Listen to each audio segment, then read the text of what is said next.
So, I'd like to introduce Helen Losley. Helen and I worked together for very many years, so this is actually really easy to do, except I can't remember what her title is, because you don't need to know those things when you work with people. Helen is the Deputy Chair of the Igaloo Alma Product Working Group and has been on that group for many years, working with Betsy and other people from Australia. In her normal job, she is the Library Application Support Librarian for Fulfilment at Unilink. So, Helen.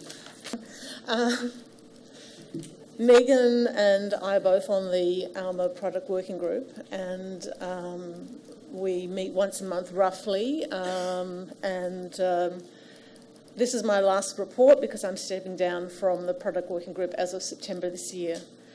The report I'm giving, which I don't think you're going to have any graphics for by the looks of it, is what Betsy Friesen gave at Luna, and I suspect she had 30 minutes and I probably now have about 6, so I promise you. So the purpose of the Alma Product Working Group is to represent the Alma user community to Ex Libris, advocate for interests for all the Alma users through discussion and negotiation with Ex Libris, actively partner with Ex Libris staff to improve Alma functionality, be responsible for establishing and reviewing the purpose of Alma special interest groups, and to showcase best practice workflows or innovative user community developments to the broader Alma user community through the coordination of the product track at the annual Igloo and Luna conferences. There's a bunch of things I want to quickly talk about. They would have been on an agenda slide. The first thing is the enhancements on NERS. So each year we have a ballot. We're now onto our third ballot. All the 2015 items were delivered. The 2016 items are due to be delivered by June, July this year. And we have recently finished the first round ballot of the 2017.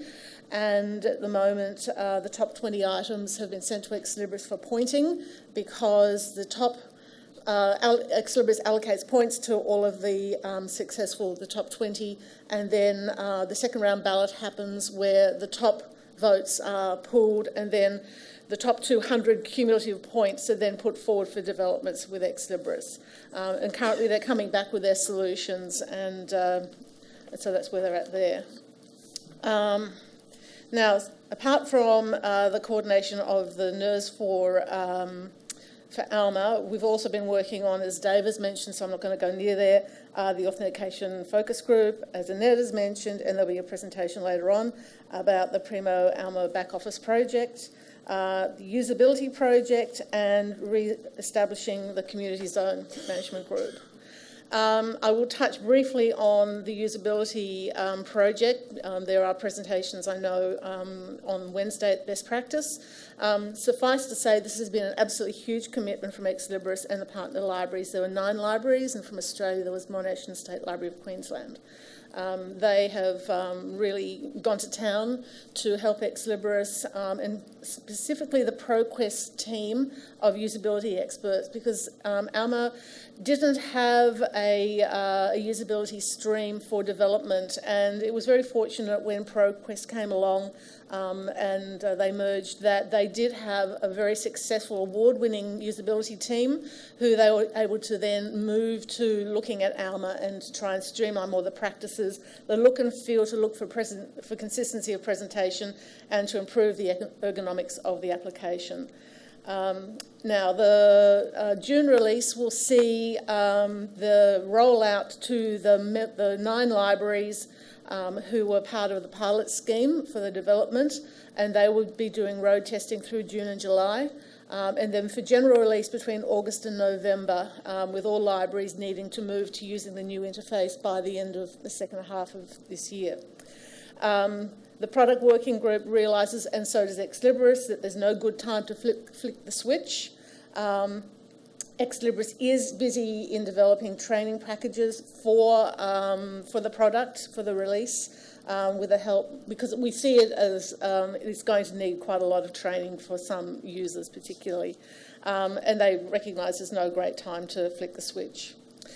The next thing I wanted to talk about was the Community Zone Management Group. There are a bunch of people on this committee, and its aim is to do a whole lot of things with acronyms. I don't know what they mean, but nonetheless, so we've got the LCNMAE / LCGFT vocabularies in the community zone, activating authority control in the community zone, language issues in the community zone, use of non-standard $E subfields in the ISSN solution, and for enhancing bibliographic records with relation to data, and there's more. The last thing that is in the presentation is talking about the Alma product working groups and special interest groups. So the purpose of the special interest groups is to build expertise and engender debate for future development of specific functionality and to share these findings with the broader Alma community. So the special interest groups operate either to achieve defined deliverables within a set time frame, such as the counter metrics in Alma Analytics, and to identify and explore new development opportunities for specific functional areas within Alma, for example, LOD. The special interest groups may focus on functional areas of interest, such as cataloguing, fulfilment, resource sharing, and overarching issues such as consortial issues, or something more specific within a functional area, such as e-resources or authority functionality. The purpose and value of all the Alma special interest groups are reviewed annually by the product working group. I just wanted to mention that this is a bit of a thorny area in terms of this is user group driven opposed to what Ex Libris sees as their development path. And so I think this time, last year I really wanted to get a resource sharing function area, special interest group up and running. Dave and I then attended the next product managers meeting, and they said, we really don't want anything. So, you know, we want to do something on a regional perspective for resource sharing, but Ex Libris says, no, we don't want you. So we sort of took the back door, and it's a bit what Dave was talking before, that sometimes ANZREG, or in that specific interest it was Dave, took the list of basic things that Annette and I had talked about and presented them, gave them to Ex Libris through the back door. And so that's why that group didn't really get off its feet, but we've been pushing hard with a lot of the things there, and you know, we may get there with them, we may not, but I realised that sometimes you've got to get traction for some things, and so I really took it to them with the one resource sharing thing that I wanted to get through, which was to have a facet for level of service, for instance, and I badgered every single product working meeting, and I'm talking to the top developers. And eventually there was this resigned, Helen, just send me the list. So I beefed it up, and it will be coming in the second half of this year. Yay. The last slide from the presentation is to say get involved, and there is a lovely URL there, see? And maybe I'll put that up later on. Now, the last thing I wanted to do is nothing to do with the product working group, but it's an opportunity that I have. Bronwyn, would you like to stand? Bronwyn and I both work for Unilink.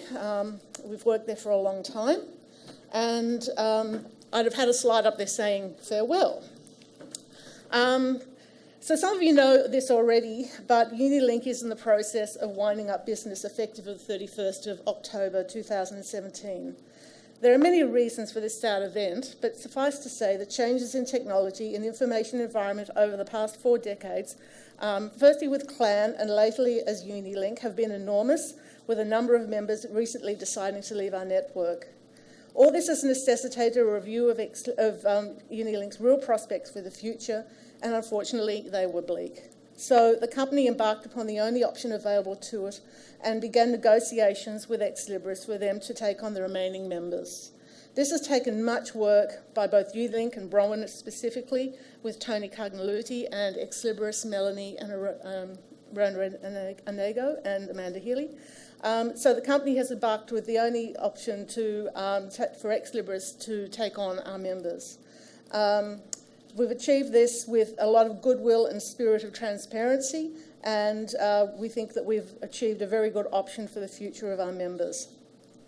We hope to have all of the members transitioned by October 2017, and then Unilink will cease to exist. Looking back, Unilink has contributed much to the higher education sector and has been a sector innovator in the process. We have also, I believe, contributed much to the community, ICAO, now Igloo, Eluna, and any number of Ex Libris working parties, committees, etc. And Unilink was instrumental in transforming ANZREG into the group it is today. This is our last attendance at ANZREG as members of the Unilink team. This was written by Tony Cagnaluti, and for those of you who know him, you will understand his humour. We have enjoyed the roller coaster ride over the many years with Unilink, and it's with a bit of a tear in the eye that I say farewell, good night, and thanks for the fish. Thanks, everybody.